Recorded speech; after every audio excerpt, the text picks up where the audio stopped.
was the worst house guest you ever had over?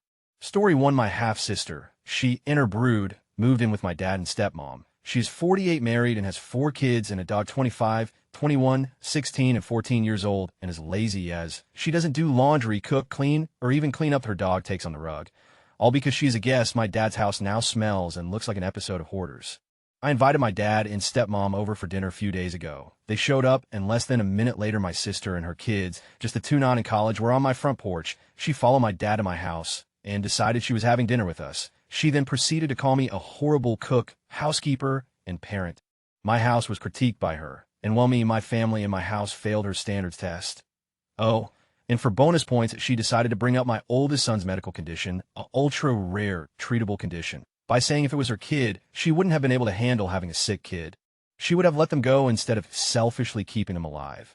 My son is 4. He got sick at 2. He has a few medical needs, but he is 100 normal and okay. Story 2. My mother-in-law, particularly because she showed up uninvited and let herself in with a copy of our keys she had got made when my son left them there, then proceeded to blame us for her copying her key because family should be allowed to walk in and out as they please. Story 3. My parents were kind of broke when I was young, and because of that, one summer for around a month, all I had to wear on my feet were these tatty old boots with holes in the soles, and when they got wet, they made my feet super smelly. Well, it was a particularly hot summer, and I was around 13. After being out, doing normal kid stuff, my friend invited me to stay at his for the night. Come in the night, I take the boots off in the room I'm staying in and go to bed. As I'm drifting off, the dad peeks in as he's going to bed and says, "You were one smelly little boy, I was their worst house guest." Story 4. Some years ago, a girlfriend of mine visited me in the city I lived at that time. We slept at my boyfriend's place where he lives with a roommate. She was rude the whole time, making stupid jokes about the guys, and said they couldn't cook just because they used powdered chicken brew as an ingredient.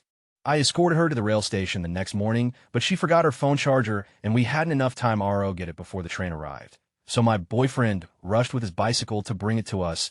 She never said once thanks, not for the food they cooked her, not for the provided bed, and not for her stupid charger. After 1 year passed, I decided to invite her again because my boyfriend and me moved together in a beautiful and amazing apartment. She came with her new lover from which we never heard anything before, and her untrained dog. I didn't say anything as it climbed on our couch, drained in rain from outside. But what made me furious was her not batting an eye as her dog started to dig with its claws into our couch. Not only doesn't she respect other people or their effort for her and their belongings, but she is fully incapable of raising and training an animal or caring for it. Her visites were the drop in the bucket to end this friendship. I couldn't take her personality any longer. Sorry, my English isn't good, and I can't describe how awful she was. When I read my post, it seems pretty innocent, but I'm just lost for words, and it makes me still mad thinking about it.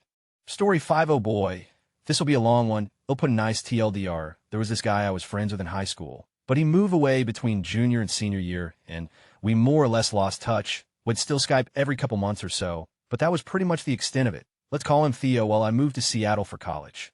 Partway through my second semester, out of nowhere, I get a call from Theo. Before I can even say hello, he says, "Hey, I came to visit. You're in the dorms, right? I'll be there in 10 minutes. Well, I'm a bit stunned, but back then I didn't have much in the way of a spine, so I just mumbled an okay and went to meet up with him.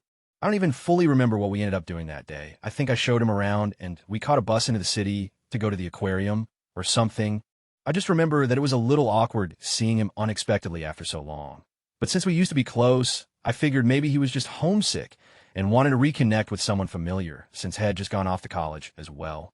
He was talking about how he apparently had a serious boyfriend now, which surprised me since when we'd been closer, had been pretty free to say the least, had identified as for a long time, but now insisted he was fully gay cool. Okay, good for him.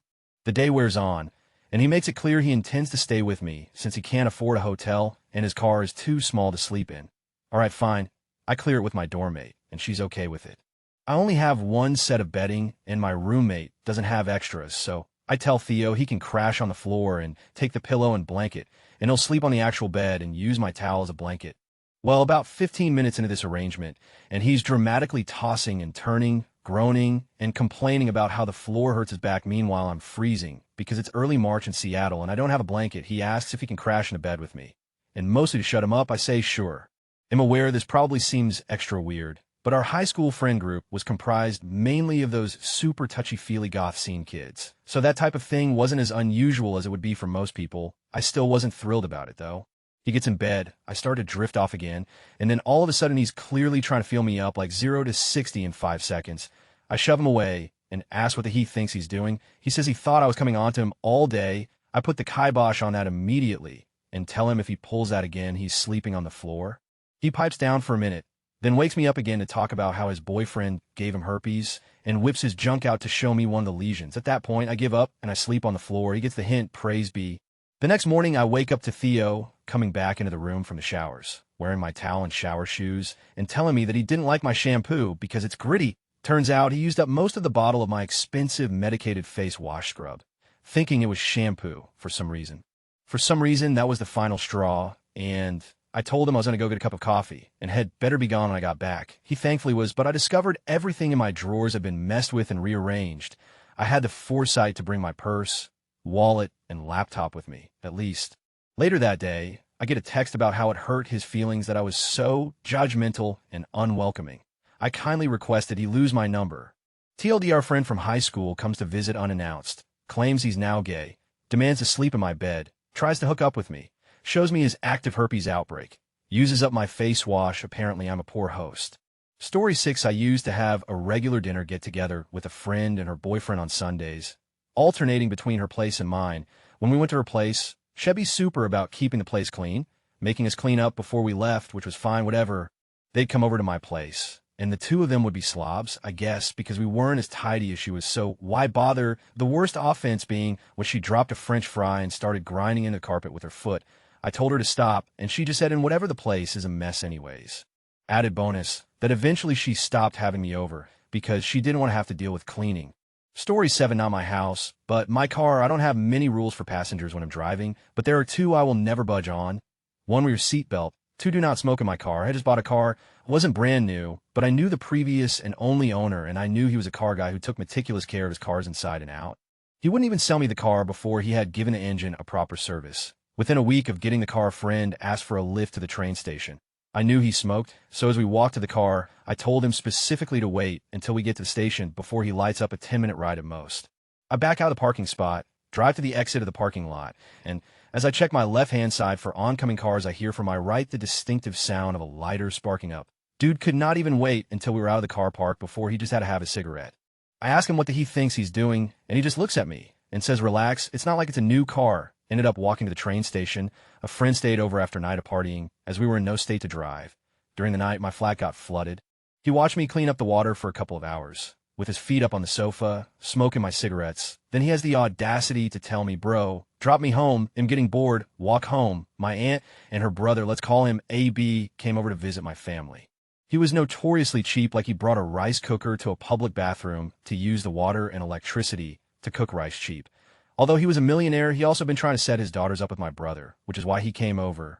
We decided to buy 3 family-sized Popeye set and 3 gallons of OJ, don't ask, variation for 8 people lunch. Thinking we'll have at least 1 set left over for my aunt to bring home for my uncle, because Popeyes was very new to our state at the time. Between my family of 4, we maybe ate half a box of chicken, half of the sides that came with it, and half 14-gallon of juice. AB proceeded to eat 2 full boxes of family-sized Popeyes, ate all the sides that came with it, and drank 2 gallons of juice. His wife had to stop him because he was eating so fast that she thought he was going to choke, and AB was giving dirty looks to people who went back for a second piece of chicken. After all that was consumed, he went to our bathroom and completely destroyed our toilet, everywhere. On the toilet seat, under the toilet seat, rim of the toilet, on the ground around the toilet, and on our bathroom vanity side next to the toilet. He also clogged the toilet and tried to unclog it, I guess. The plunger was covered in feces and toilet paper on the ground. He walked downstairs like nothing happens and didn't say anything. He then proceeded to eat half a platter of fruit I just had served. I guess it was probably 3 oranges, 2 apples, and a quarter of watermelon. I was very taken back when I went to the bathroom and had to discreetly grab my mom to show her. I ended up having to clean it up because my mom didn't want to make a scene of it, still a bit traumatized. He wouldn't leave until we ordered a huge dinner for at least 12 people and proceeded to take all the food once it was brought home. He was never invited back to our house. This happened to my friend when we were kids, but I was there when this happened. I'm from a very rural area in Vermont. There was a program in the 90s called the Fresh Air Program. The program was for kids from inner city areas to experience what it's like to live outside of the city and experience nature. So this kid comes and stays with my friend for a few days. He's nice and has a really nice time. We hung out all week.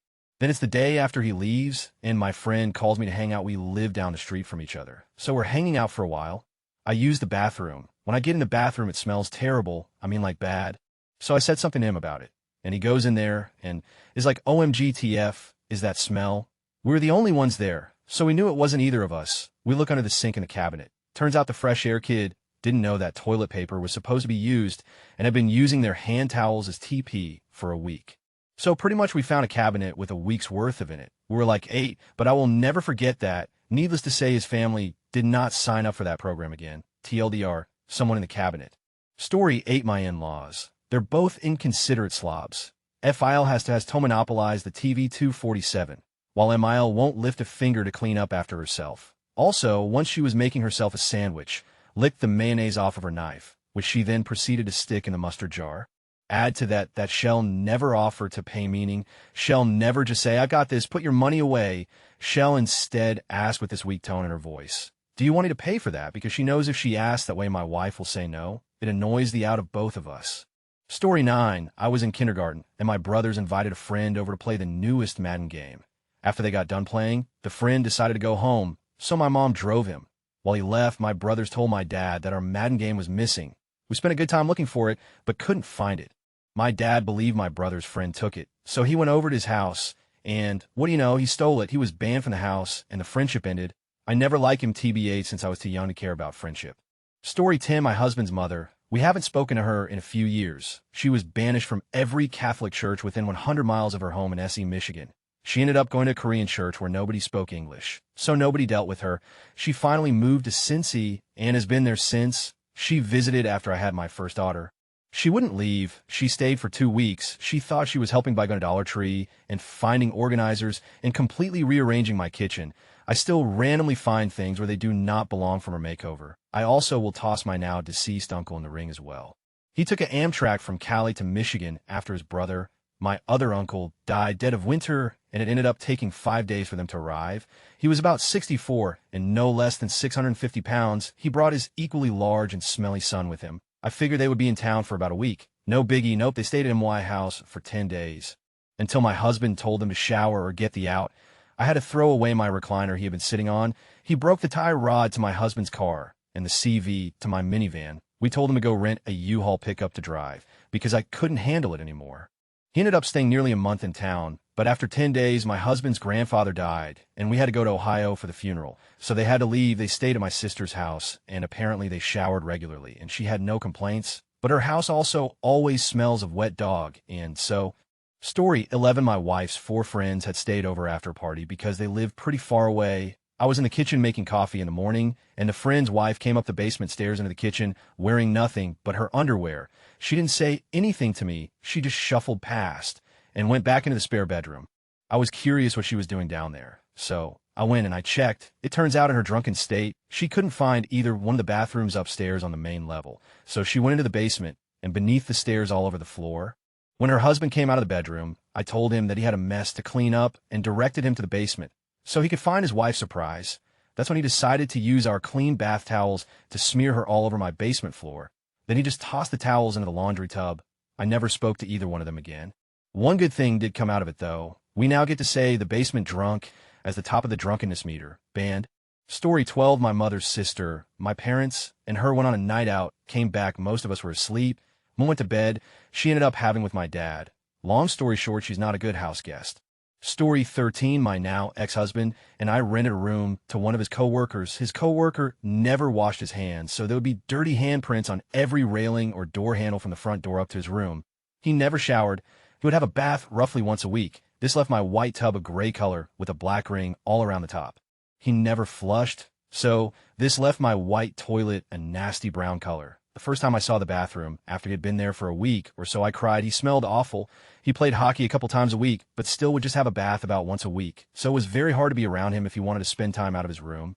He never cooked, just ate chips or fast food in his room and left the garbage in there until my husband would tell him it was time to clean it out before we got bugs. It was awful. Story 14, my brother-in-law. He's the most socially awkward person I know, and as a result, he's almost unbearable to host because he's obsessed with food. He wakes up thinking about what to have for breakfast while also planning what he'll have for his other meals. While eating, he'll also tell you about how the food could be made better, which doesn't really stop him from eating everything he sees seriously. He thinks leftovers are a sin. I think he's not quiet about bodily noises, mouth breathing while chewing, belching, snorting, blowing nose, etc. It's gross. He's pretty short with my kids' 5-year-old twins. He'll go from happy-go-lucky uncle to yelling at them in about half a second. When he goes to the bathroom, he's in there for about 40 minutes. Not exaggerating. While in there, he'll also be watching YouTube on his phone without headphones, volume blasting.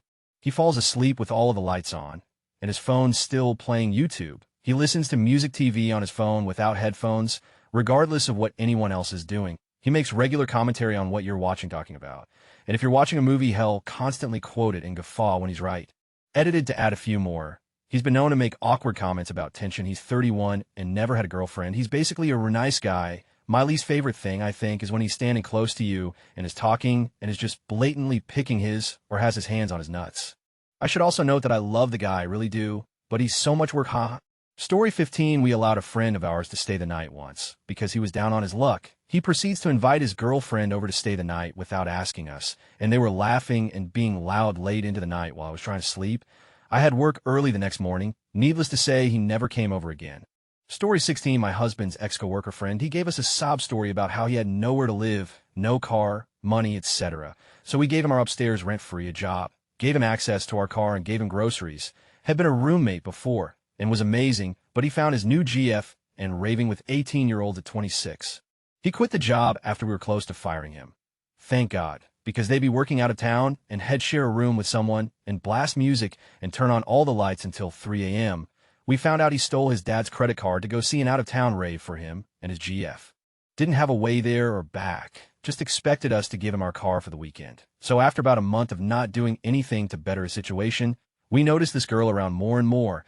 Turns out he moved his GF in without telling us and just expected us to just include her in our generosity. We weren't impressed, and it got worse when I found empty pills in a drawer when I was looking for some documents that were in a drawer next to his bed. Didn't think this was a permanent situation at first. Then she very deliberately flashed her when she thought I couldn't see to my now husband while we were cuddling on the couch together. He nearly kicked them both out that night after that bullshit. I had to calm him down. We never told him about the incident, no idea why, but my husband wouldn't let me, and we gave them a deadline to move out after that. Story 17 light, but my mother burst in my room. We live in different houses a year ago. Her phone had died, and she locked herself out of her own house. I had gone through a fun breakup like 6 months before. Everyone in the family thought I was past her, and I hadn't talked to her in like 4 months. But I randomly had drunk a lot the night before. Mom burst into my room. My ex shoots up. First thing my mom sees my exes, and the funny thing was my mother's response wasn't like, OMG, I'm sorry. It was like, Randers, get yourself dressed. I have T.O. talk to you now. So, a 26-year-old man proceeded to get disciplined by his mother for having relations with his ex, then ending with, you are better than her now. Can I have your spare key? Story 18, I had a family member come stay with us for a few weeks. We had a spare bedroom upstairs set up and ready for them with a bed and TV. Said family member decided the spare bedroom wasn't good enough and decided to turn the entire lower floor, where our entertainment room is, into their own apartment instead. They didn't use the bed a single time. That was pretty infuriating. Story 19, I had family come over that couldn't control their kids. We're trying to see who could beat the record of jumping from the highest point in the stairs to my bottom floor. Absolutely, without a doubt, one of my younger brother's friend from high school. Before he moved in with us, he seemed like a fine enough kid from a less-than-ideal home situation. His mom jumped from boyfriend to boyfriend and decided to move across the country midway through his junior year of high school. If he went with her, he would have ended up delaying his graduation by 6 months a year. So my parents offered to let him stay with us. To frame the rest of the story and to explain how much I dislike this kid, the TLDR is that he's the reason my dog is dead. This kid was the worst type of house guest.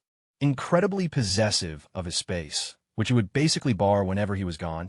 Even though his room was the only way for us to get to the hot water heater and boiler, he behaved like a neat freak, but was secretly a huge slob. He hid half-finished beers underneath the bathroom sink for a year, and the types of bugs that gathered pretty much ruined the lower floor of the house. He would sit on his bed and smoke so much weed, and then completely pretend that it didn't happen, even when we found a lit bowl sitting next to him. He would ask my parents for money. Constantly, his mother decided he needed nothing at all since he wasn't her problem anymore, and then spent it on drugs or on building a $1,000 gaming PC. Hay race the awful John Wick. Old yellow bit of it all, he constantly ate chicken wings and would leave the bones just on the floor next to his bed. Persistently, for months, Even after my mother asked him not to, one morning he dropped his 10-piece wing bones scattered around his bed like a shitty Santeria ritual, and my dog found them. He was downstairs getting ready from school, saw my dog choking, and just walked out to the bus, didn't tell anyone. My mom found my dog's body about 30 minutes later. He never apologized, never even acted like it was his fault. He just stopped talking to everyone in the family and ignored us to our faces. He moved out in the middle of the night, stealing the mattress he was sleeping on to go to his aunt's house.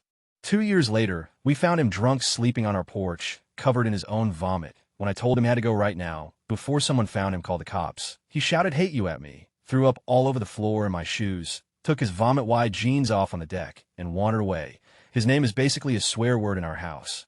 It has been years, and honestly I cannot find it in myself to forgive him. He killed my Buster, and he didn't even have the decency to own up to it. Story 20 had a roommate in college who decided to let his brother come and stay with us for close to a month. These two did nothing but drink 40s and play Madden all day. The worst was when I came home to find a crock pot of chili I made for a work party completely devoured, with a note still on the lid asking for it to not be eating. When I called them on that bullshit, they both try to pick a fight with me. One night they go out, get faced, and the brother brings home the single trashiest woman I have ever seen in my life, and then proceeds to have very loud and smelly on the couch in the living room. I moved out a month later. Story 21, I let my best friend stay with me when he became homeless. Over the course of the year he was there, he knocked a huge hole in the wall in his room. He repaired said hole and did a horrendous paint job on the wall he knocked a hole in. Got stains on all the other walls because he worked at a factory and never washed his grubby hands. He also rarely showered. The stench from his room permeated the whole house. And he barely did anything to take care of the cat he brought with him, which I happily picked up the slack on. I love cats and that. Cat was a sweetheart. He also left the stove burners on after he was done cooking several times. He'd forget to turn off lights. He had to have his coworker drive him to work for a reason. I can't remember. He had a working vehicle.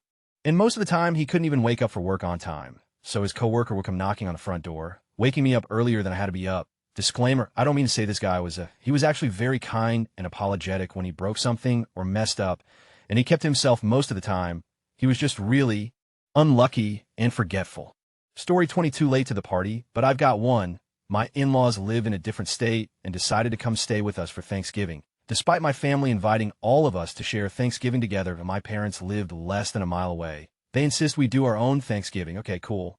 That's fine because we never see them, and it'll be nice to have time with just them. Well, my dad's cousin, who is more like an uncle to me, dies right before they come. His funeral is scheduled on the Tuesday before Thanksgiving. My in-laws arrive on Monday, and not long after, my sister arrives, also lives out of state, and drops by with her kids.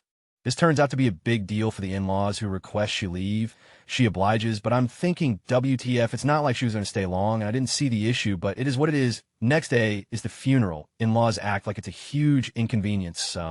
My family member died and going to their funeral. At this point, I'm at the SDFU level of their stay, but I apologize and remind them that I need to pay my respects on last time. I come home to my turkey thawing out in the sink.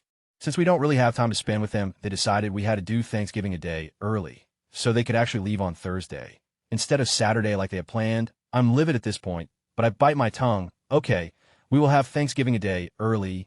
Husband took the entire week off of work for their visit, but we will accommodate this plan too. I get up at the crack of dawn and start cooking. I cook and cook and cook. Does Emile help? No. Does Ephile help? No. Does Esgel help? Nope. Not her. Does niece who belongs to Esgel but was adopted by in-laws help? No. She is obviously having teenage fits BC. She is stomping around acting ridiculous. I cook the whole meal, start to finish. In-laws sit outside and ignore me the whole time. Spouting off that the oven makes the house too hot. I set the table, nice dishes, serving trays, the whole nine, because hey, I want it to be nice. Niece decides she wants to sit in my seat. Next, my husband, that's not how this works. That's my seat. I just cooked this whole meal. She proceeds to throw a fit and say how it's not fair because I'm closer to the food if I get to sit in my seat. Food was at a separate table due to the large spread. Fine, I'm over arguing. Let's sit down and eat. Oh no. Emile has finally had enough, and a screaming match ensues between niece and Emile to the point where Emile stomps outside to retrieve a switch in which to spank. My teenage niece with more screaming, stomping, tears. Husband is trying to wrangle the situation, but he is losing the battle.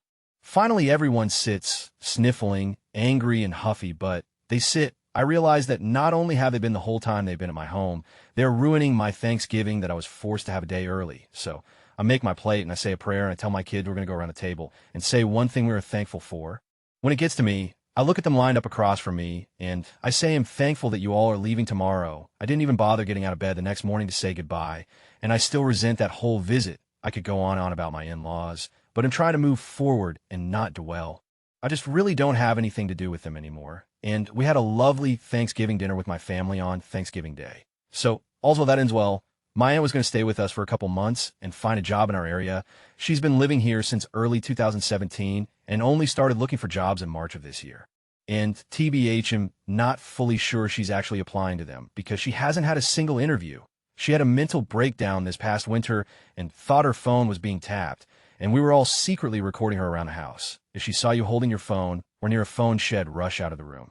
She came into my room uninvited once to check for recording devices in my smoke detector. At one point, she wasn't speaking to anyone and would write messages in a little notebook and burn them once they had been read. Sometimes she would start screaming for no reason. Sometimes it was hysterical crying, and sometimes she'd just stand and stare. One time I found her standing outside my bedroom door at 1 a.m. She would also stay up until 3 or 4 a.m. and just stare at the muted TV in the living room with all the lights on. It got to the point where I legitimately did not feel safe in my own house, but it's not like we could tell her to leave and put her on the street. She refused help for a long time, but she's fine now and sees a psych regularly. But I've realized that even without the mental illness, I still hate being around her. She's a know-it-all. She's constantly interrupting. She's ever present to the point that I can't have financial discussions with my mom in person, and I have to text her about it instead. She literally follows me around the house and will stand in the kitchen watching me as I make myself lunch. I can't stand it. And being someone who doesn't have a job, she literally never leaves the house. Even when I think I'm alone, she's here, just being very quiet. She's probably going to live here until I'm dead because my parents don't have the backbone to ask her to leave. This is the third time a house guest has significantly overstayed their welcome. TLDR, my aunt overstayed her welcome by a year and counting, and had a paranoid breakdown over the winter that led to us feeling unsafe in our own home. Story 23, my stepdaughter. First time and never again. She kept asking to use our upstairs master bathroom instead of the one downstairs. Claimed it was cozier and private for her embarrassing stomach problems. Found out she was stealing my morphine pills I was taking for my cancer. If she never graces my door again, I tell LB too soon. Anyone who can steal medicine from sick people is the lowest form of in my book. Story 24, my mother-in-law stays for 3 months at a time every year, family or not. Who stays for that long? She keeps to herself and is nice, but having another body in the house is so annoying. I want to use the kitchen. She's there. I want to watch TV. She's there. I come home from work. She's there. She's slow and takes forever to do. She starts preparing dinner at 3 p.m., nothing complicated. For example, just boil veggies and steam marinated chicken. She cooks the same couple things every week to the point where I just grab takeout instead for most of the week. Things tend to break whenever she's around. We pay for everything, and house bills easily double when she's around. I died a little bit inside when I see her. She's a hoarder too. She knows I don't like her coming, but she still comes. There's nothing my wife can do. My wife gets sick of her as well.